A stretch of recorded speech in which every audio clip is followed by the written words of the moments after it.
The real AI crisis isn't unemployment, it's uncertainty. For most of human history, the rules were simple. Go to school, learn a skill, get a job, work hard, build a career. And eventually, if you made the right decisions, life would become more predictable. The future wasn't guaranteed, but at least the map made sense.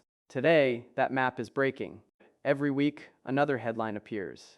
AI agents are replacing teams. Companies are automating workflows. Executives are talking about digital employees. Researchers are predicting everything from abundance to mass unemployment. And somewhere in the middle of all this noise, millions of people are asking the same question: what am I supposed to become? This isn't a story about AI. It's a story about uncertainty. Because uncertainty is becoming the defining emotion of our age. For decades, knowledge workers had a simple equation. The more knowledge you accumulated, the more valuable you became. A lawyer became valuable because they knew things. An accountant became valuable because they knew things. A consultant became valuable because they knew things. A software engineer became valuable because they knew things. Knowledge was leverage. But what happens when one of humanity's most valuable resources becomes abundant? Then, artificial intelligence arrived. And for the first time in history, we created a system that could access more information than any human being ever could.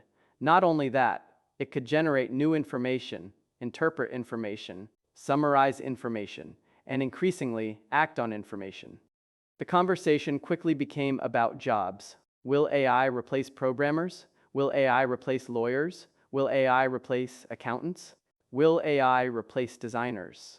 But I think everyone is asking the wrong question. The real question is not, what jobs will AI replace? The real question is, what happens when the thing that made you valuable becomes abundant?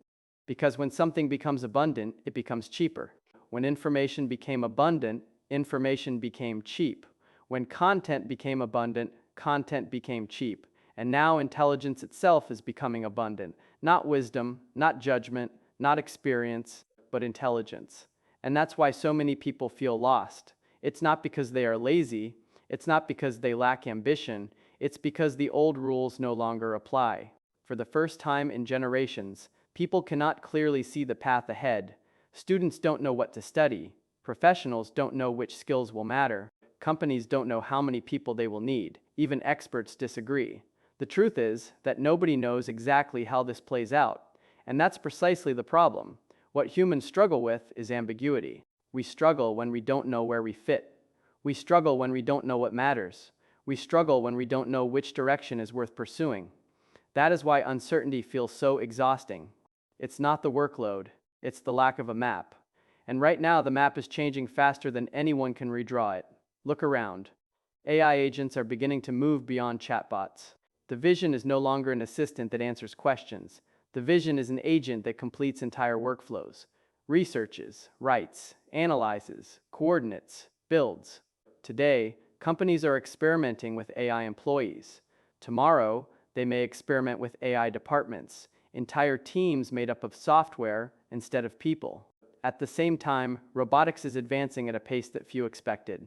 Machines are moving from factories into warehouses, from warehouses into public spaces, from tools that follow instructions to systems that can make decisions. And every month, the capabilities improve. The strange thing is that you don't need to believe the most extreme predictions for this to matter. You don't need to believe AI will become conscious. You don't need to believe robots will take over the world. You only need to look at the direction of travel. A few years ago, AI could barely hold a conversation. Today, companies are building entire workflows around AI agents. A few years ago, humanoid robots were mostly laboratory demonstrations. Today, governments and companies are investing billions to turn them into workers. China has made humanoid robotics a strategic industry, with companies moving from prototypes toward mass production and real industrial deployment. A few years ago, robots struggled to navigate the real world.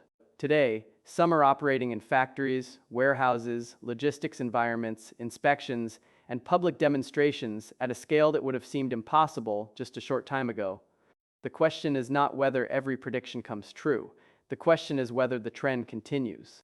Look at what's happening around the world. Factories are becoming increasingly autonomous. Software is becoming increasingly agentic, Entire industries are experimenting with what happens when intelligence can be copied, scaled, and deployed almost instantly. For most of human history, intelligence was scarce, expertise was scarce, knowledge was scarce. If you wanted access to intelligence, you needed another human being, a teacher, a lawyer, a doctor, an engineer, a consultant. Human beings sat at the center of every economic system because human intelligence was the bottleneck. But what happens when intelligence is no longer the bottleneck? What happens when it can be copied, scaled, replicated millions of times? Because every civilization is built around scarcity. Scarcity creates value, scarcity creates incentives, scarcity creates status, scarcity creates meaning.